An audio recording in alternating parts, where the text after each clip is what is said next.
नमस्कार साथियों, स्वागत है आपके अपने यूट्यूब चैनल जीएस अकेडमी पे। जैसे कि भारतीय संविधान की क्लास को कंटिन्यू करते हुए कल जो पार्ट 4 आया उसमें हमने एमसीक्यूज के माध्यम से 49 क्वेश्चन तक कवर कर लिए हैं। आज 50 से आगे के क्वेश्चन करेंगे। जिसने ये वीडियो नहीं देखी है भारतीय संविधान की, इसमें प्लेलिस्ट बनी हुई है, पूरी डिटेल से पॉलिटी पढ़ाई गई है, उसको आप ज़रूर देखें और ये डेफिनेटली आपको फ़ायदा देंगे आने वाले एग्ज़ाम में। तो आज की वीडियो शुरू करते हैं 50 क्वेश्चन से आगे को। वीडियो अच्छी लग रही है तो ज़रूर इसको लाइक करें। चलिए शुरू करते हैं आज की वीडियो। पहला क्वेश्चन है, भारतीय संविधान ने निम्नलिखित अनुच्छेदों में कौन विधायन सत्ता का पूर्ण नियंत्रण लगाता है? जो विधायन सत्ता पर पूर्ण नियंत्रण लगाता है वो अनुच्छेद जो 14 है वो लगाता है। Option number A correct answer बनेगा। क्वेश्चन नंबर अगला, संविधान के किस अनुच्छेद द्वारा सिखों द्वारा कृपाण धारण करने का धार्मिक स्वतंत्रता का अंग माना गया है? जो सिख है वो कृपाण धारण कर सकते हैं, वो किस अनुच्छेद के अंतर्गत उनको अधिकार दिया गया है? तो अनुच्छेद 25 के तहत उनको ये अधिकार दिया गया है। ऑप्शन नंबर 20 का करेक्ट आंसर। अगला क्वेश्चन, जब सर्वोच्च न्यायालय किसी व्यक्ति अथवा संस्था को उसके दायित्व के निर्वहन हेतु लेख जारी करता है तो उसे कहते हैं, उसे क्या कहा जाता है?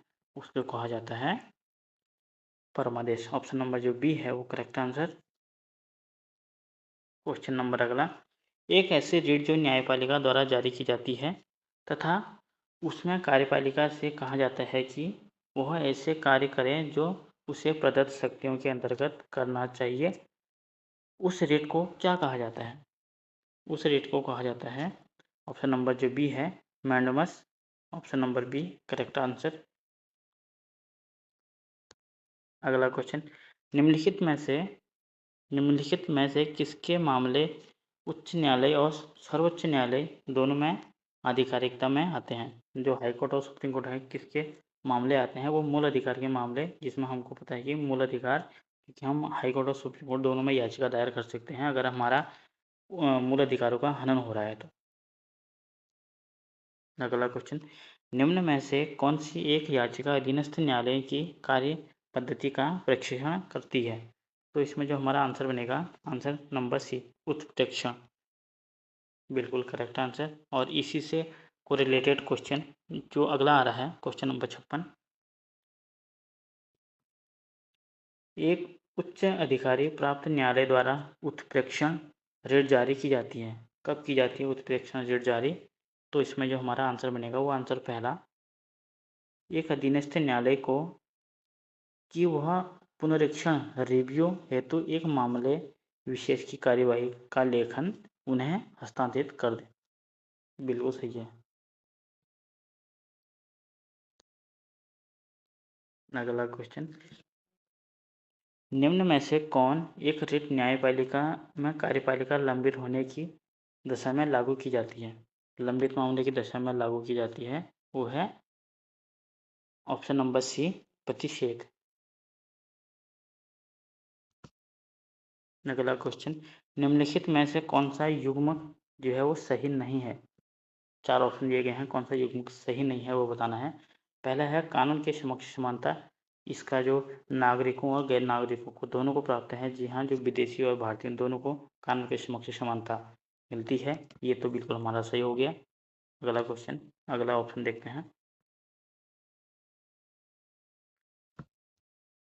दूसरा है राज्य के नामों में परिवर्तन। जो राज्य के नामों में परिवर्तन की शक्ति है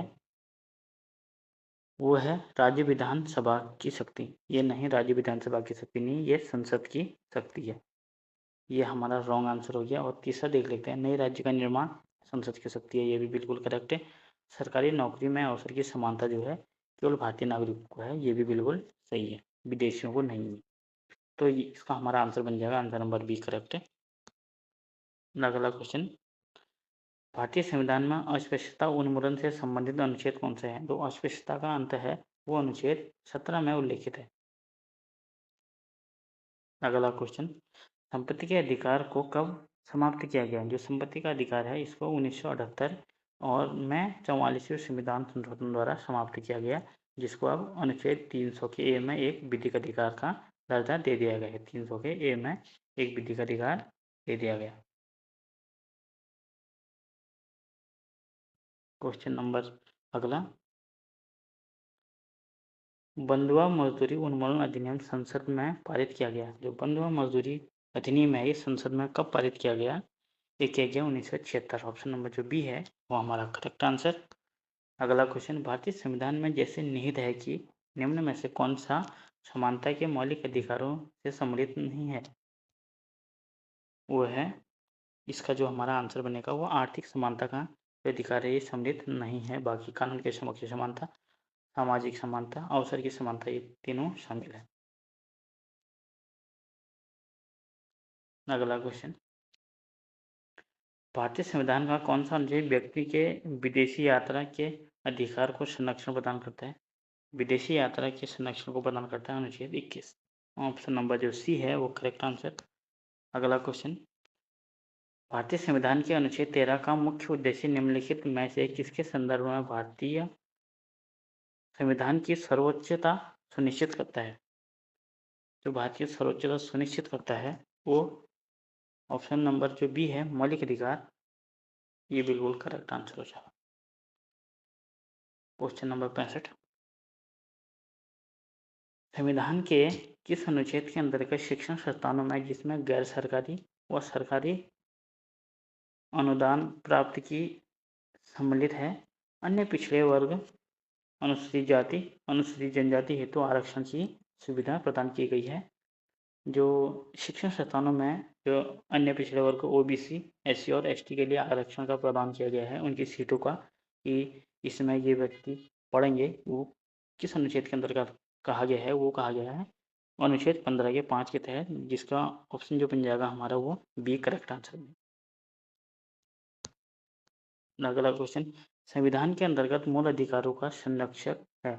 जो मूल अधिकारों का संरक्षक है वो है सर्वोच्च न्यायालय। ऑप्शन नंबर सी।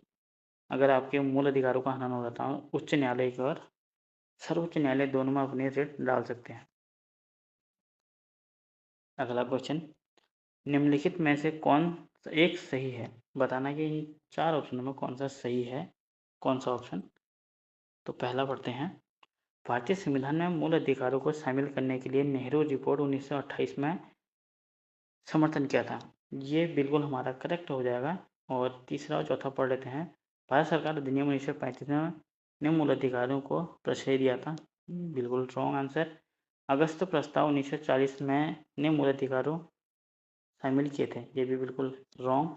और क्रिस्प मिशन 1982 मूल अधिकारों को श्रेय किया दिया था, ये भी बिल्कुल रॉन्ग हो जाएगा। जिसको हमारा आंसर बनेगा वो आंसर ए बिल्कुल करेक्ट आंसर।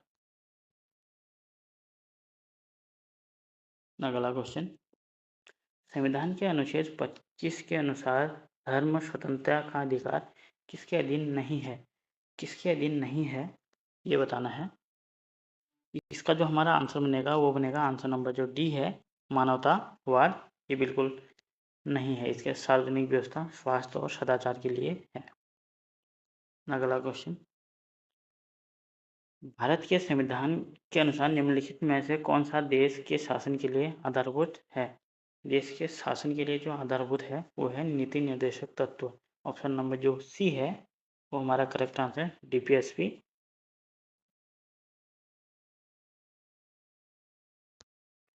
कथन और कारण वाला क्वेश्चन आया अगला, तो इसमें देखते हैं। कथन है ए, महिलाएं, दलित, निर्धन एवं अल्पसंख्यक समूह भारत के लोकतंत्र की सबसे बड़े दावेदार हैं। कारण है इसका, भारत में लोकतंत्र अधिक आत्मसम्मान की कामना का वहन बनाकर उभरा है। जो हमारे जो ए और दोनों सही हैं, ए और आर दोनों सत्य हैं, और आर जो है ए का एक मान्य स्पष्टीकरण भी है। जो ऑप्शन नंबर ए है हमारा बिल्कुल करेक्ट आंसर। इस तरीके से क्वेश्चन आप जरूर देखिएगा, कथन और कारण वाले क्वेश्चन जरूर आते हैं और इनमें काफ़ी ज़्यादा कन्फ्यूजन भी होता है। कभी पूछा जाएगा कि दोनों सत्य हैं लेकिन स्पष्टीकरण नहीं है, स्पष्टीकरण है स्पष्टीकरण नहीं है, इसमें भी एग्जाम में बहुत ज़्यादा कन्फ्यूजन होता है। तो ये क्वेश्चन को आप ज़्यादा से ज़्यादा कीजिएगा। अगला क्वेश्चन,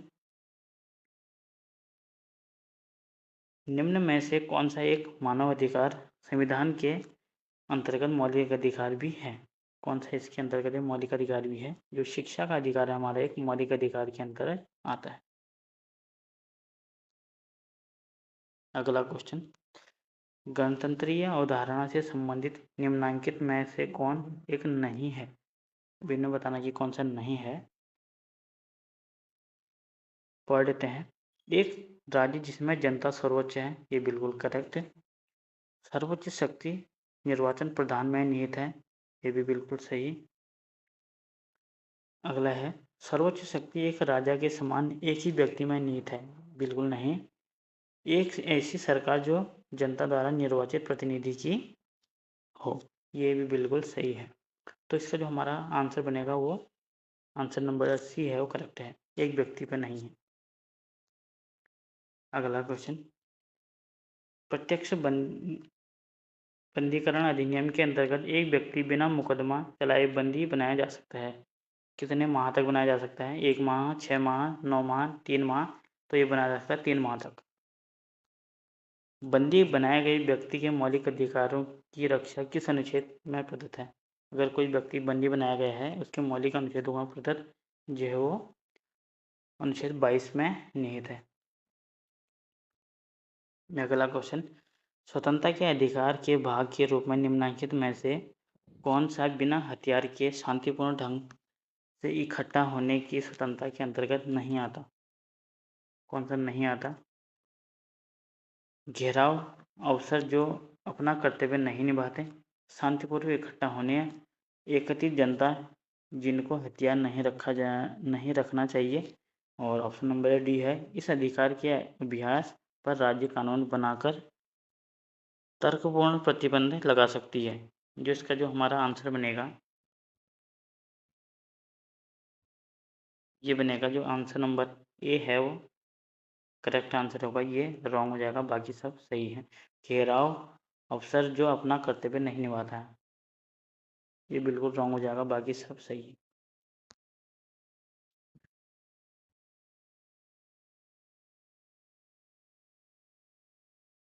अगला क्वेश्चन, किसी व्यक्ति को एक ही अपराध के लिए एक बार से अधिक अभियोजित और दंडित नहीं किया जाएगा।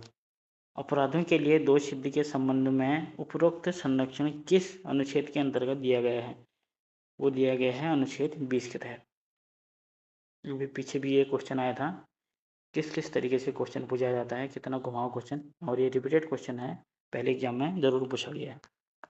अगला क्वेश्चन, वाद एवं उस वाद में उच्चतम न्यायालय की व्यवस्था के त्रुटिपूर्ण युग्म को पहचानिए। कौन सा इसमें गलत है वो बताना है हमको। वाद, इंद्रसानीवाद जो है उसमें अन्य पिछड़े वर्ग के चिकनी परत, जिसको क्रीमी लेयर भी बोला जाता है, इसकी बात कही गई थी, ये बिल्कुल सटीक। और अगला है विशाखावाद, अपने कार्यस्थल पर यौन उत्पीड़न से कामकाजी महिलाओं की का संरक्षण, ये भी बिल्कुल सही है, विशाखावाद इससे संबंधित है। और तीसरा है मेनका गांधीवाद जो है अनुच्छेद 14, 19 एवं 21 परस्पर अपराजित नहीं है, ये भी बिल्कुल सही है। ये तीनों ऑप्शन हमारे सही हैं, तो गलत हो जाएगा हमारा चौथा, जो कि पढ़ लेते हैं। बेला बनर्जीवाद, विदेशी यात्रा का अधिकार दैहिक स्वतंत्रता का, ये बिल्कुल रॉन्ग हो जाएगा, तो हमारा रॉन्ग आंसर डी। अगला क्वेश्चन, भारतीय संविधान में समानता का अधिकार 5 अनुच्छेदों द्वारा प्रदत्त किया जाता है, वो अनुच्छेद है। जो समानता का अधिकार है वो अनुच्छेद 14 से 18 के मध्य उल्लेखित है भारतीय संविधान में। इसका जो आंसर बन जाएगा वो सी करेक्ट आंसर। अगला क्वेश्चन, निम्नलिखित में से किस आधार पर नागरिकों के विचार अभिव्यक्ति की स्वतंत्रता पर प्रतिबंध नहीं लगाया जा सकता? वो नहीं लगाया जा सकता, तो इसमें आंसर बनेगा अवांछनीय आलोचना पर प्रतिबंध नहीं लगाया जा सकता, जो टी है हमारा बिल्कुल करेक्ट आंसर। अगला क्वेश्चन, निम्नलिखित में से भारत के संविधान का कौन सा अनुच्छेद कानून के समक्ष समानता से संबंधित है? कानून के समक्ष समानता से संबंधित है वो अनुच्छेद 14 करेक्ट आंसर। व्यक्तिगत स्वतंत्रता के लिए उच्च न्यायालय निम्नलिखित में से किस रिट को जारी कर सकता है? तो व्यक्तिगत स्वतंत्रता के लिए जो उच्च न्यायालय है कौन सा रिट जारी कर सकता है? जो बंदी प्रत्यक्षीकरण है उसको लागू कर सकता है।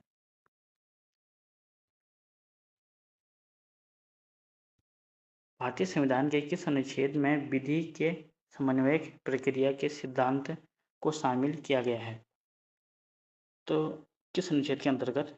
तो इसमें जो हमारा आंसर बनेगा अनुच्छेद 21 के तहत ये दिया गया है। अगला क्वेश्चन, निम्नलिखित में से कौन सा भारत के संविधान द्वारा प्रदत्त 6 मूल अधिकारों में से नहीं है?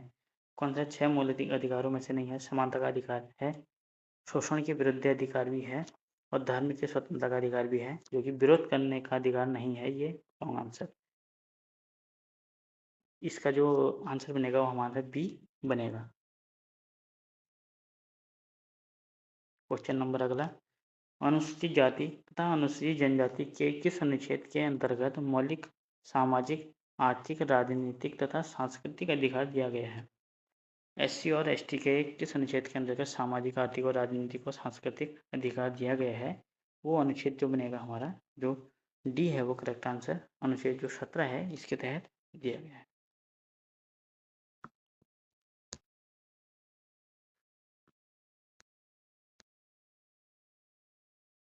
क्वेश्चन नंबर 85, निम्नलिखित युगों में कौन सा सही सुमेलित नहीं है?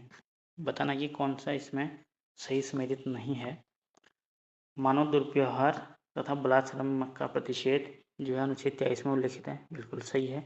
अल्पसंख्यक वर्ग के हितों का संरक्षण जो है अनुच्छेद 29 में, और संवैधानिक उपचारों का अधिकार अनुच्छेद 32 में निहित है।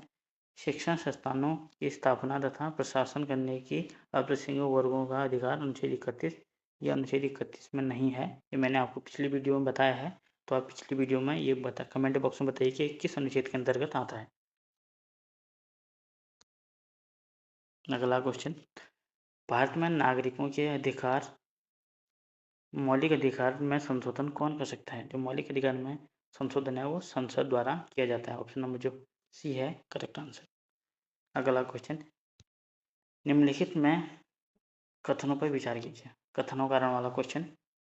कथन है, संविधान के अनुच्छेद 32 को डॉक्टर भीमराव अम्बेडकर ने इसकी आत्मा कहा। हाँ, डॉक्टर भीमराव अम्बेडकर ने अनुच्छेद 32 को संविधान की आत्मा कहा है।